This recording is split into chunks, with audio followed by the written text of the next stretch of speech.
All right, what is up folks? Welcome back to the channel. In this video, we're gonna be installing a fender eliminator kit on this bike. We're here at my buddy Brent's Garage. He's also got an awesome channel, so you'll see that link down below. Okay, this right here is the fender eliminator kit, and I'll have a link down below, but I bought this on eBay. With a 6mm Allen wrench, remove these 4 bolts.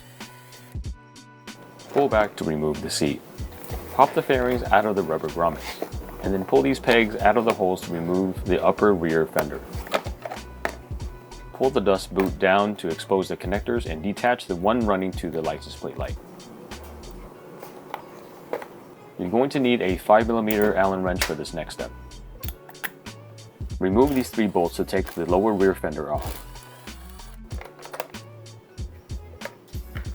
The OEM fender is 1 pound 8.8 ounces, and the aftermarket one is 5.6 ounces with a difference of 1 pound 3.2 ounces. That's not bad. Okay, so what we're gonna do right now is we're gonna dry fit this bracket utilizing the same hardware that came off of the OEM fender, just to make sure that it fits properly, and then also figure out how exactly this thing is gonna get wired into the bike.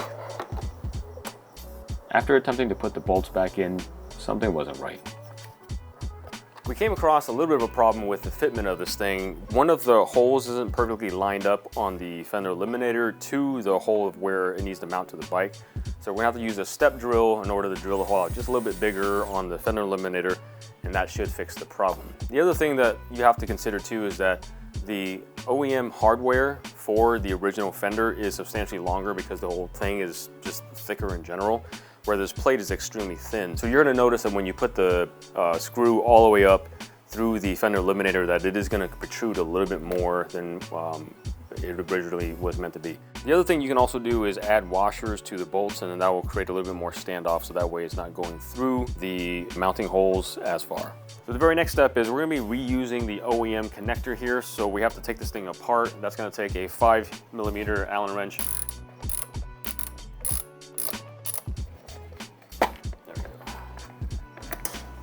Most instructional videos that you'll see, a lot of people are gonna snip it right there. But what I'm gonna do is I'm gonna cut it back even further back.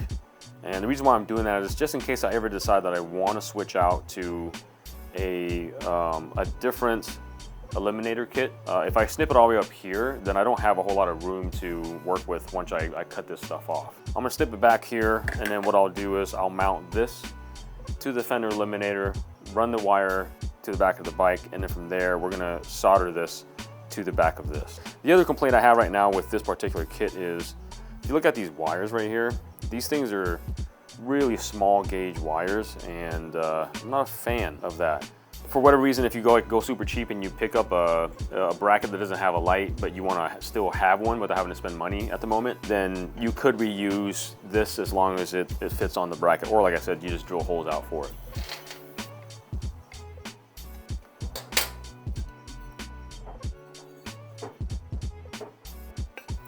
Okay, so this particular bracket is going to require a little bit more work in order to get it to fit the way that I want it to.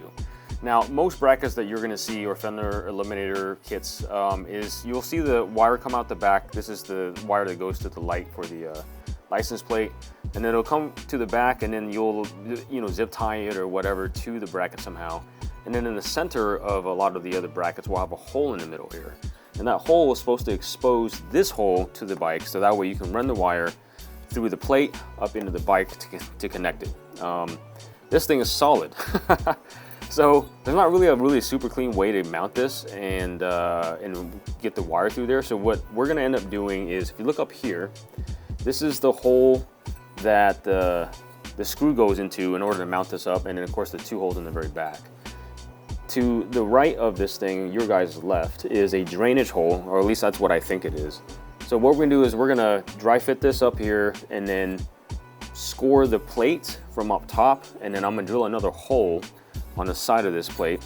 So that way when I get this thing mounted, I can run the wire through the new hole up into the bike and then get it connected. If you're like me and you wanna save money and you don't mind putting a little bit of sweat equity, then maybe this is for you.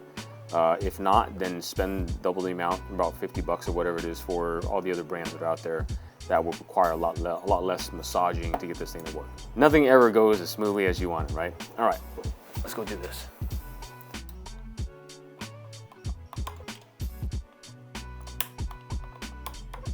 There's the scoring mark that I did where I scraped it up with that tool earlier, and I'm going to do a center punch.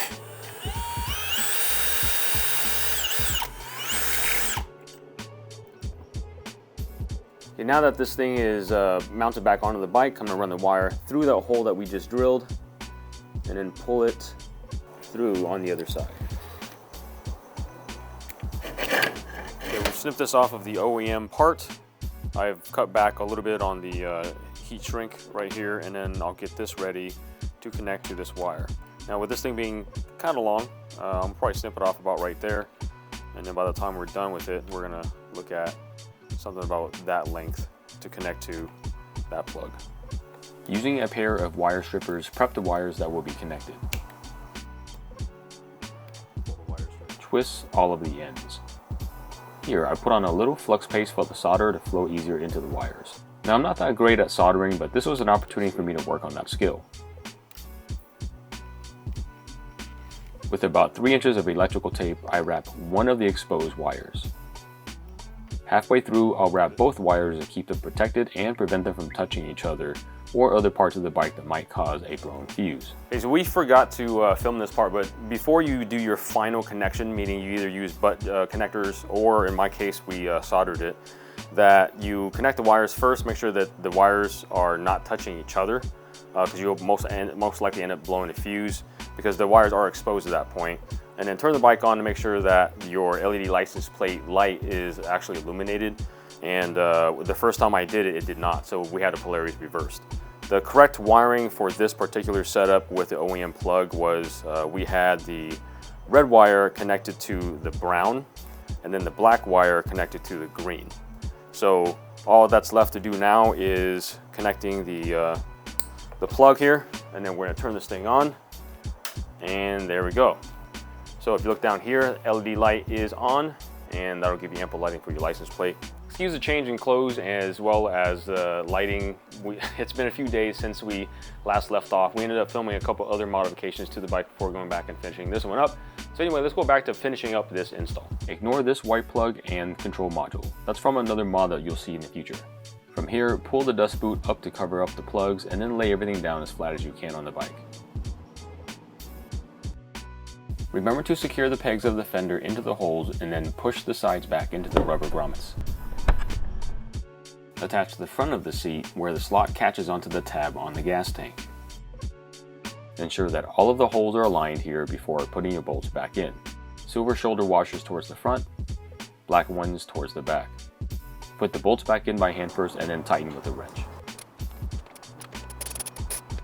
Check to make sure everything is locked down. One of the things that I wanted to mention was that the hardware that we use, we ended up switching it out to some stainless steel ones that Brent happened to have in a drawer with all the other extra, hardware that he gets off of other modifications he does. And so we ended up going with something that was the same exact size. It's stainless instead of the OEM, I think black oxide or whatever it's coated with. And I believe it's about, I want to say maybe 1/4 to 1/3 of an inch shorter than the OEM. And we did that with all 3 bolts. It's really important, especially with the bolt towards the very back of the bike, that one has to be a little bit shorter because as it comes up through the subframe where it screws in, it actually touches the top subframe or it hits something up there and it doesn't seat the bolt all the way through into the bike. So you want to make sure that you either switch it out to a shorter bolt, cut the OEM one down so that way it fits, or if your kit already comes with a shorter bolt, then that's where it needs to go, is the very back of the bike. So regardless of what fender eliminator that you decide to buy, taking apart the bike obviously stays the same. You have 2 different areas where you can run the wires, whether it be into the drain hole or the original hole that's there in the bike. As far as the connections go, we've already talked about that in the buyer's guide video that you might have watched before this. If you haven't seen that one yet, then you want to go click on that video. And then after that, it's just wrapping everything up and then putting everything back together again in reverse. And now you have a good functioning and clean fender eliminator. Well, that wraps it up for this install as well as this video. If it helped you out at all and you enjoyed it, please make sure that you hit the subscribe button, give me a thumbs up, and hit the notification bell. That way you can stay updated on all the new videos coming out. If you'd like to further support the channel, I do have a Buy Me a Coffee link down below. It is under Master of None 365. Thank you so much for watching, and I'll see you on the next one.